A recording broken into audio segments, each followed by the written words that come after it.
ஐயனார் துணை சிறையில் அடுத்த ஒரு எபிசோடில் நம்ம நடேசன் இருந்துட்டு வீட்டுக்கு வந்து பார்க்குறாங்க. வீட்டில் யாருமே இல்லை.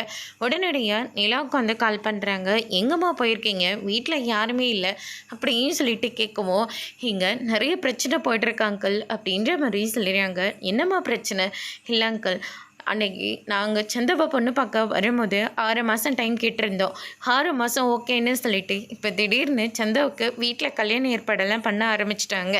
என்ன பண்ணுறதுனே தெரியல. அதனால தான் நாங்கள் மொத்த பேரும் கிளம்பி வந்துட்டோம். இங்கே வந்து பார்த்தா அவங்க சொன்ன மாதிரியே கல்யாணம் பண்ணி வச்சிட்ருக்காங்க அங்கிள். சரியான நேரத்துக்கு வந்து நாங்கள் தடுத்துட்டோம் அங்கிள்.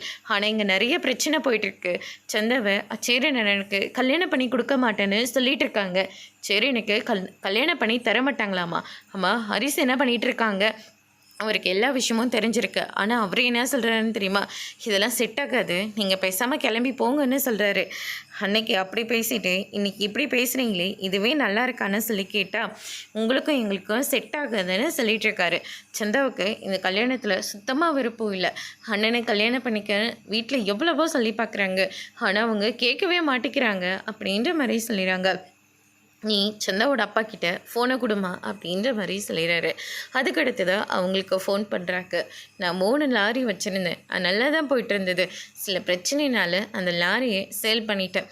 இப்போ ஒரு டெம்போ வாங்கி ஓட்டிக்கிட்டு இருக்கேன். தேவையில்லாமல் பிரச்சனை பண்ணிகிட்டு இருக்காதிங்க. எனக்கும் எல்லா பாஷையும் தெரியும். மரியாதையாக உங்கள் பொண்ணை எங்கள் பையனுக்கு கல்யாணம் பண்ணி கொடுங்க அப்படின்ற மாதிரி மிரட்டுறாரு.